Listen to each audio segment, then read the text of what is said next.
grabe yung na-experience ko sa Camiguin, guys. Kaya ko lang. If you ever decides to visit Camiguin, be mindful of the signs. Nung una, di ko pa pinapaniwalaan. Pero kalaunan, nararamdaman ko yung pressure, yung sakit. This is the island of Camiguin, also known as the island born of fire. It is a hidden gem nestled in the northern part of Mindanao. Maliit man ang isla ng Camiguin, ito pa rin ang may pinakamataas na number of volcanoes per square kilometer sa buong mundo. It holds an abundance of natural wonders, rich history, and vibrant culture, all waiting to be explored. Eme! Hi guys! Welcome back to my channel. This is Lakbay Maria, and for today's video, we are going on a solo trip to the island of Camiguin. So 3 AM pa nga lang ay bumangon na ako para mag-prepare kasi gusto kong maabutan yung first trip ng bus to Balingoan Port. For today's trip nga pala, ito yung suot ko. Dapat comfy siya and also dapat pang arawan. Let's go, guys. Are you guys excited?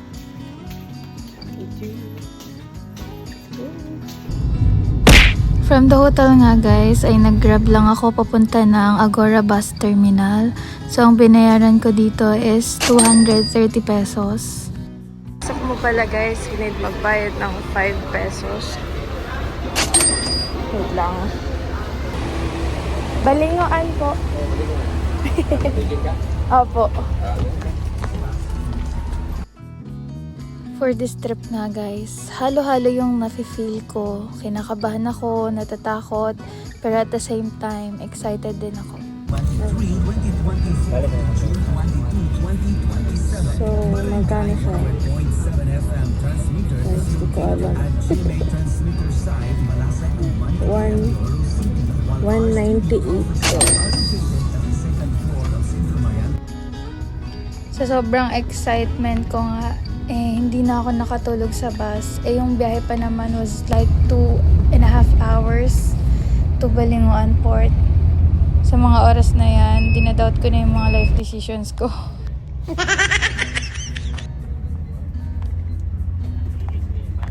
Ayun guys, andito na ako sa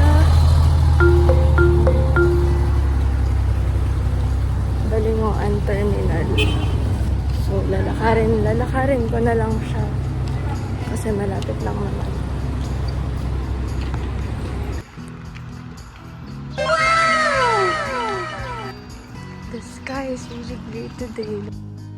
Pagdating nyo ng Balingoan Port, guys, ito yung pagkakasunod-sunod ng dapat nyong gawin.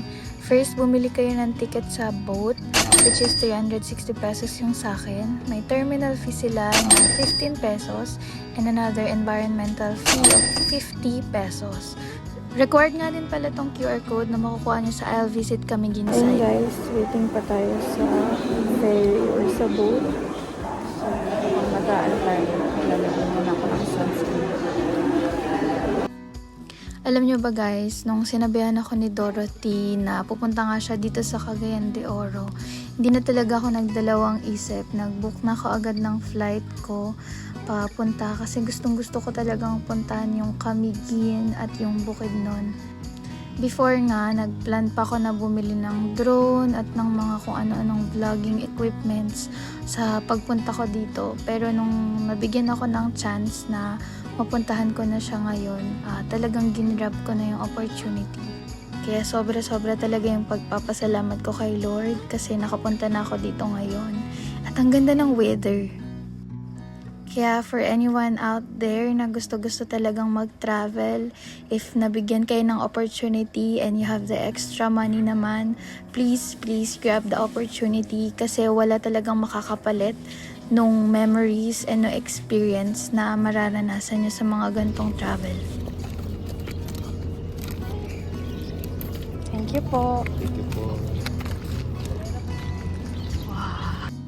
I'll be here in Camiguin guys pala for just this day. So tara, alamin natin kung lahat ba ng tourist spots in Camiguin ay kakayanin ng one day lang. So pagpasok ko ng boat or ng ferry, dito ako pumesto sa my 3rd floor. So yung biyahe pala ng boat papunta ng Beloni Port or to Camiguin will take about 1 hour. For my Camiguin trip nga guys, nagbook lang ako ng Habal Day Tour. Pero if gusto nyo naman, may mga nagpaparent din ng motor sa island. So pagbaba ko ng port, tinanap ko na agad yung guide ko para makapag-start na kami. Ang nabook ko nga pala ay si Kuya Gilbert. Message nyo na lang siya sa Facebook kasi alam ko nag-accommodate din siya ng groups. Yung first nga namin na pinuntahan is itong Mantigue Island kasi malapit lang siya sa port. Ito yung rates niya guys. Hello po. Good morning. Footprints in the sun.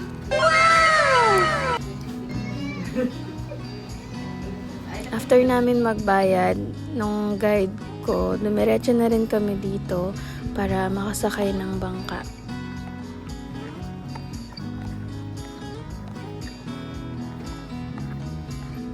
Yung boat ride pala guys will take about 15 minutes. So ayun yung Mantigue Island from the port.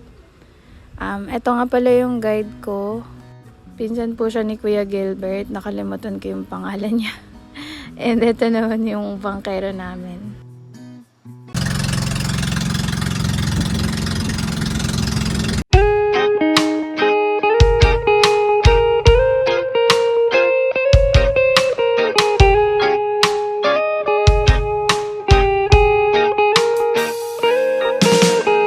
Hi guys! Hi mga sis! Nandito na tayo sa Mantigue Island.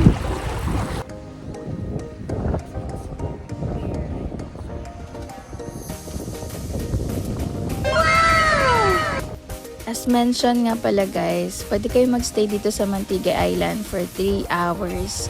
Pero hindi kasi pinapayagan dito yung mga overnight kasi nagka-high tide daw dito. If marami naman kayo, may mga kubo dito and mga tables and chairs na pwede kayong ma-rent. Hindi na nga pala kami nagtagal dun sa Mantigue Island at dumiretso na kami dun sa next island na pupuntahan namin, which is yung White Island. Yung Camiguin nga pala guys ay nagsa-celebrate ngayon ng kanilang Lanzones Festival. And dito sa Mambahaw nung pumunta ako, piyesta pa nga. Pagdating namin ng White Island, yan yung babayaran sa bangka. 550 siya plus 50 pesos para dun sa use fee na tinatawag nila. Ayun nga pala yung White Island, seen from this port. Actually, tinawag lang siya na island pero sandbar talaga siya.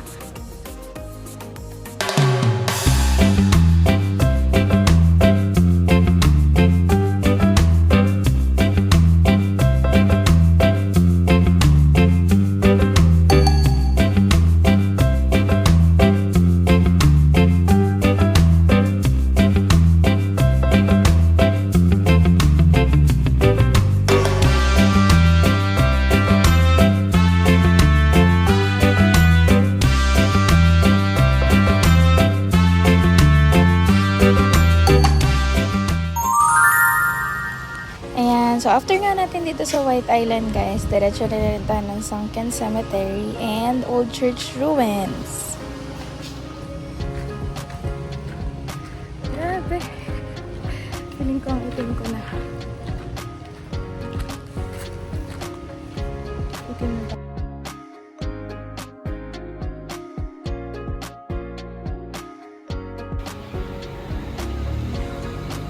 Time check, it's 12 noon. Nandito na tayo sa Sunken Cemetery. Dito na ako bumili ng souvenir ko.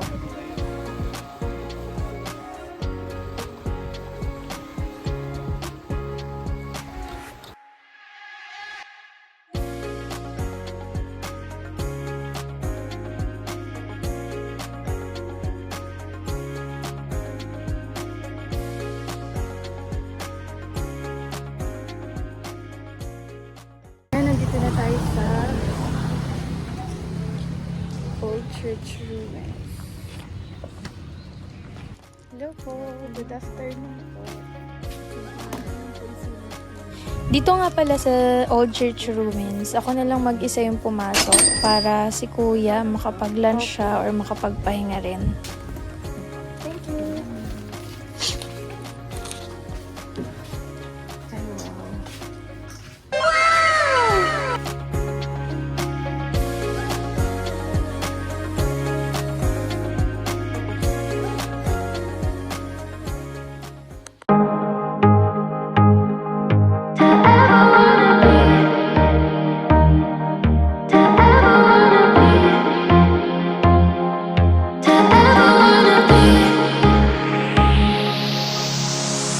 Nothing seems right.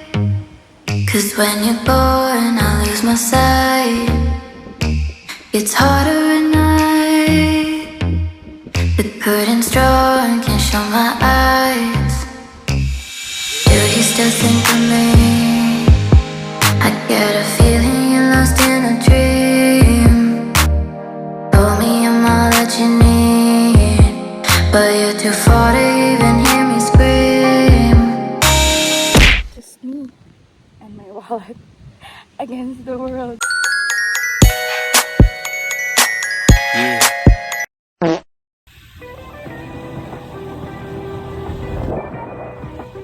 Hey guys, so nandito na tayo sa Tuasan Falls. So ito yung entrance. So tara, ito tayo. Entrance fee dito guys ay 75 pesos. Tapos from the parking, hindi naman ganun kalayo yung lalakarin mo.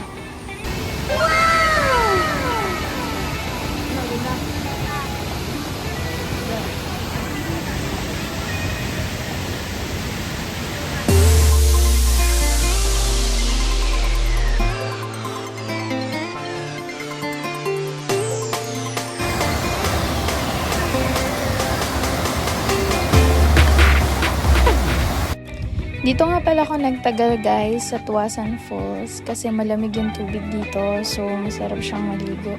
At mahaba pa naman yung oras ko before I have to go back to the port. Yun guys, so babalaw na ako. Walang bayad yung balawan nila.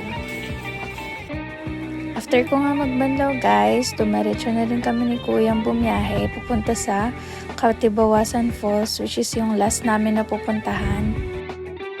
So, nabanggit ko pala kanina guys na piyesta dito sa Mambahaw. So, inaaya nga ako ni Kuya na makikain muna dun sa kanila kasi meron daw lechon.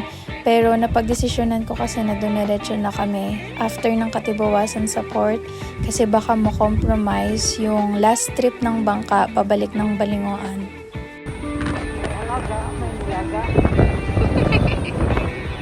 Tama!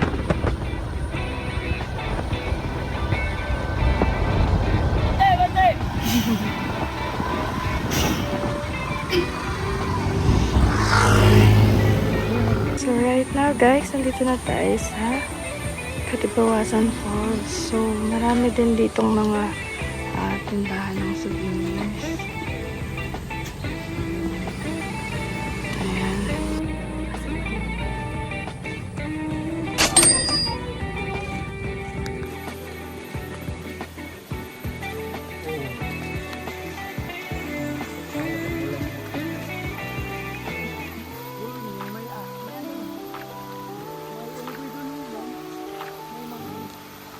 Saan? Ano? Saan?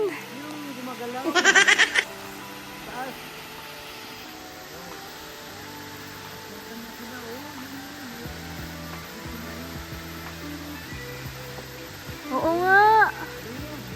Hala. Nung nagpunta nga pala ako ng Camiguin guys, weekdays to, tapos dito sa Katibawasan Falls, hapon na siya. Pero sabi ni Kuya, marami daw tao dito kapag weekends, lalo na kapag umaga, kasi sobrang lamig din ng tubig. So, Sobrang hindi siya taas. ganun kalakas yung agos ng tubig ngayon dahil di pa umuulan dito. That concludes our Camiguin tour. See you again tomorrow. Eh, may ulit. Free taste daw muna. Tatlo po.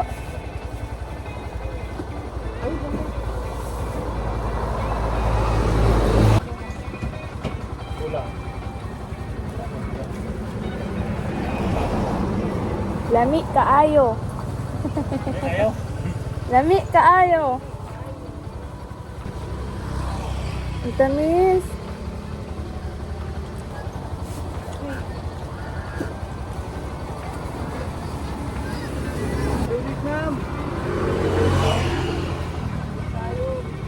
Thank you po. Wala na pong kailangan. 30 sa loob. Okay. 30 pa. Pagpasok pa po yun. Thank you.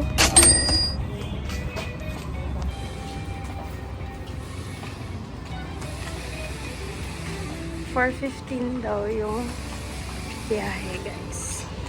4:15 pa kasi di ko naabutan yung 3 p.m. na biyahe. Grabe yung na-experience ko sa Camiguin, guys. Ayoko na umalis.